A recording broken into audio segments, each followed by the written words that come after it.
Kira-kira teman-teman tahu nggak sejarah kerajaan Mataram kuno? Kalau belum tahu, yuk simak. Assalamualaikum warahmatullahi wabarakatuh. Halo semuanya, perkenalkan nama saya Vika Syaira Irawati, absen 33 dari kelas 10A. Di sini saya akan mepresentasikan tentang sejarah kerajaan Mataram kuno.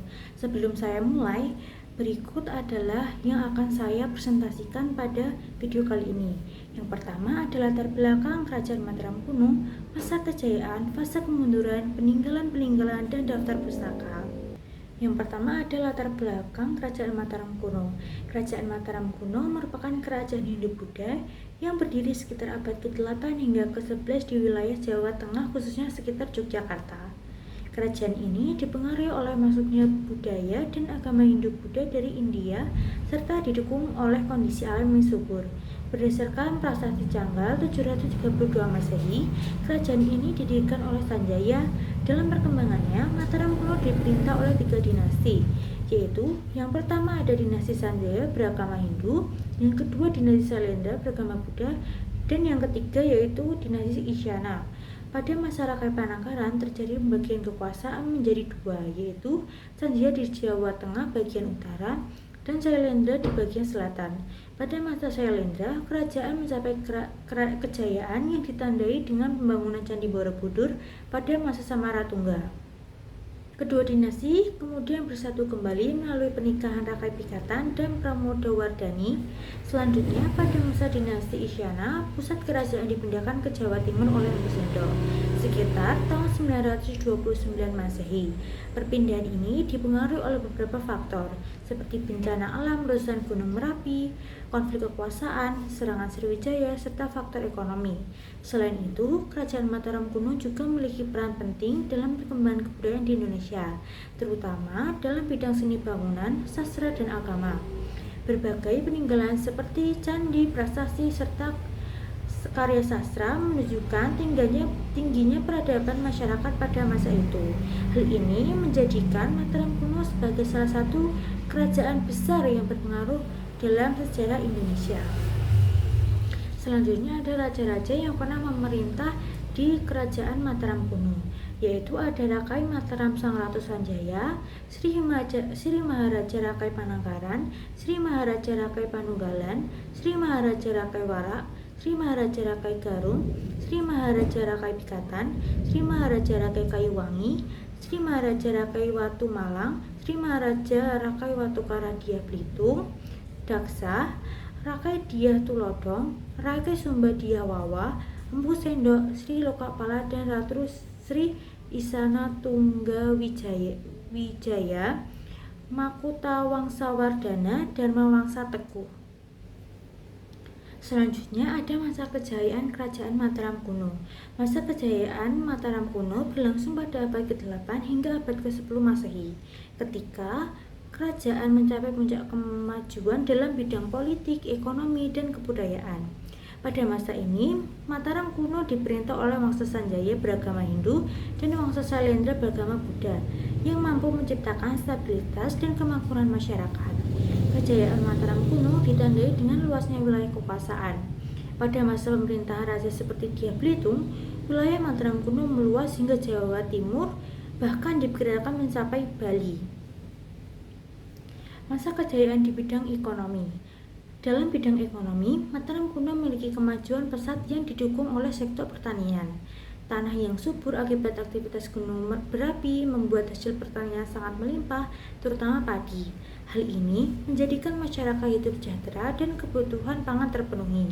Selain itu, kegiatan perdagangan juga mulai berkembang baik antar daerah di Nusantara maupun dengan perdagangan dari luar sehingga memperkuat perekonomian kerajaan. Selanjutnya, masa kejayaan bidang agama. Dalam bidang agama, Mataram kuno menunjukkan kehidupan yang harmonis antara penganut Hindu dan Buddha. Wangsa Sanjaya menganut agama Hindu, sedangkan Wangsa Sailendra menganut agama Buddha.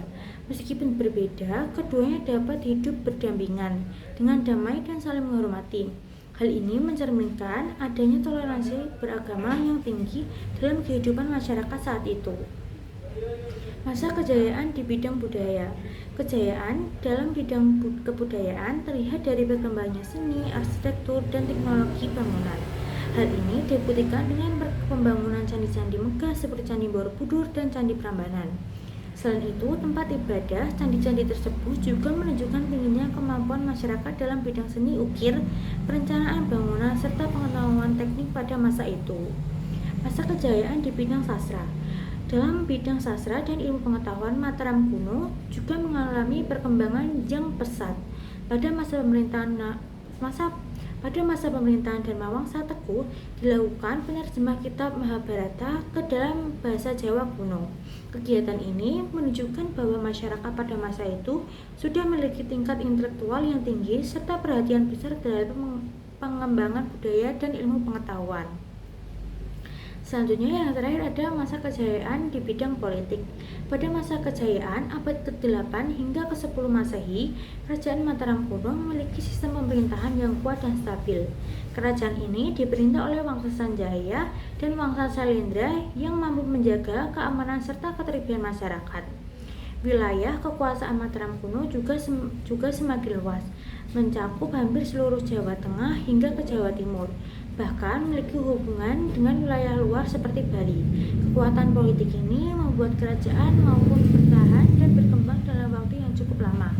Namun, masa kejayaan ini mulai berakhir akibat serangan besar yang dikenal sebagai peristiwa kehancuran istana atau disebut Pralaya Medang, yang menyebabkan runtuhnya kerajaan Mataram kuno. Meskipun demikian, berbagai peninggalan seperti candi dan prasasti tetap menjadi bukti nyata kejayaan peradaban Mataram kuno hingga saat ini.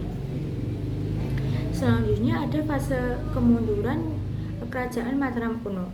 Fase kemunduran kerajaan Mataram kuno terjadi secara bertahap hingga akhirnya runtuh sekitar abad ke-11 Masehi. Kemunduran ini disebabkan oleh berbagai faktor, baik dari dalam maupun luar kerajaan, yang saling berkaitan dan memperlemah kekuatan kerajaan secara keseluruhan. Salah satu faktor utama adalah bencana alam, yaitu letusan Gunung Merapi yang menyebabkan kerusakan besar di wilayah Jawa Tengah. Letusan tersebut menghancurkan permukiman, lahan pertanian, serta sarana kehidupan masyarakat, sehingga berdampak pada melemahnya perekonomian dan stabilitas pemerintahan. Selain itu, kemunduran juga dipengaruhi oleh konflik internal berupa perebutan kekuasaan antara dinasti Sanjaya dan Sailendra. Persaingan ini menimbulkan ketidakstabilan politik dan melemahkan persatuan dalam kerajaan. Akibatnya, pemerintahan menjadi kurang efektif dalam mengatur wilayah yang luas, serta kekuatan militer menjadi tidak solid sehingga mudah diserang oleh pihak luar. Dari faktor eksternal, kerajaan Mataram kuno juga mendapat tekanan dari kerajaan Sriwijaya yang kuat di bidang perdagangan dan maritim.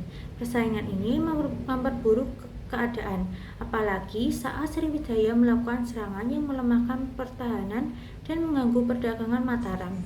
Puncak keruntuhan terjadi pada masa Dharmawangsa Teguh melalui peristiwa Pralaya Medang sekitar tahun 1017 Masehi, yaitu serangan mendadak oleh Raja Urawari dengan dukungan Sriwijaya yang menghancurkan pusat kerajaan dan mengakhiri kekuasaan Mataram kuno.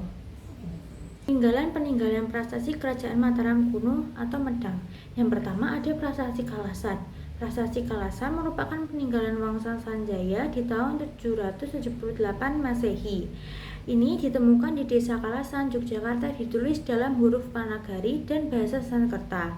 Yang kedua ada prasasti Kedu. Prasasti Kedu merupakan peninggalan Wangsa Sanjaya di tahun 907 Masehi. Prasasti ini ditemukan di Matya Asi, Kedu, Jawa Tengah, berangka 907 Masehi yang menggunakan bahasa Jawa kuno.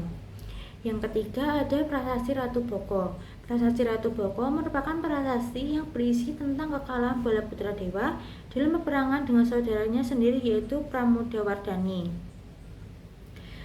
Yang keempat ada prasasti Kelura. Prasasti Kelura merupakan peninggalan kerajaan Mataram kuno yang ditemukan di Desa Kelura, utara kompleks Percandian Prambanan, Jawa Tengah. Prambanan ditulis dalam huruf Pranagari menggunakan bahasa Sanskerta yang isinya menceritakan perebutan arca Manjusri oleh Raja Indra yang bergelar Sri Sangramadan Jaya. Yang kelima ada Prasasti Canggal. Prasasti Canggal ditemukan di halaman Candi Gunung Wukir di desa Canggal Berangka tahun 732 Masehi dengan menggunakan huruf Pallawa dan bahasa Sanskerta. Prasasti ini menceritakan tentang pendirian lingga lambang Siwa di desa Kunjarapunja oleh Raja Sanjaya. Selain itu, diceritakan bahwa yang menjadi raja sebelumnya adalah Sana yang digantikan oleh Sanjaya anak Sana, saudara perempuan Sana. Selanjutnya ada peninggalan-peninggalan candi Kerajaan Mataram kuno. Yang pertama ada Candi Borobudur. Candi Borobudur merupakan candi megah peninggalan Mataram kuno yang terletak di Magelang, Jawa Tengah. Candi tersebut didirikan pada pemerintahan Wangsa Sailendra. Dikutip dari laman Kemendikbud, Candi Borobudur dinobatkan sebagai candi sekaligus monumen Buddha terbesar di dunia dengan panjang 121,66 meter, lebar 121,38 meter, dan tinggi 35,40 meter. Bentuk Candi Borobudur seperti punden berundak yang semakin ke atas semakin mengecil, dengan stupa utama yang berada di puncak candi. Yang kedua ada Candi Mendut. Candi Mendut terletak di Jalan Mayer Kusen, Kota Mungkit, Magelang, Jawa Tengah. Candi Mendut didirikan pada masa pemerintahan Raja Indra dari dinasti Sailendra. Yang ketiga ada Candi Pawon. Candi Pawon merupakan candi yang terletak di antara Candi Mendut dan Borobudur. Dalam bahasa Jawa, Pawon memiliki arti dapur. Yang keempat ada Candi Sewu. Candi Sewu merupakan candi Buddha yang terletak di kawasan Candi Prambanan di Duku Bener, Desa Bukisan, Kecamatan Prambanan, Kabupaten Klaten, Jawa Tengah. Yang kelima ada Candi Bima. Candi Bima terletak di kawasan dataran tinggi Dieng, tepatnya di Desa Dieng Kulon, Kecamatan Balur, Kabupaten Banjarnegara, Jawa Tengah. Candi Bima diperkirakan dibangun bersama dengan Candi Arjuna sekitar abad ke-7 atau abad ke-8. Yang keenam ada Candi Arjuna. Candi Arjuna merupakan salah satu candi yang terletak di kompleks percandian Arjuna peninggalan kerajaan Hindu di dataran tinggi Dieng, Banjarnegara, Jawa Tengah. Yang ketujuh ada Candi Semar. Candi Semar terletak berhadapan dengan Candi Arjuna.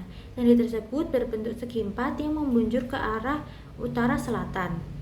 Selanjutnya ada Candi Puntadewa. Candi Puntadewa merupakan peninggalan kerajaan Mataram Hindu yang terletak di kompleks Candi Arjuna. Candi tersebut berukuran kecil tetapi terlihat tinggi. Candi Srikandi. Candi Srikandi didirikan di kompleks Candi Arjuna. Candi tersebut berbentuk kubus dan ketinggian batur candi sekitar 50 meter. Berikut adalah daftar pustaka yang saya gunakan dalam mencari materi Kerajaan Mataram kuno. Terima kasih. Wassalamualaikum warahmatullahi wabarakatuh.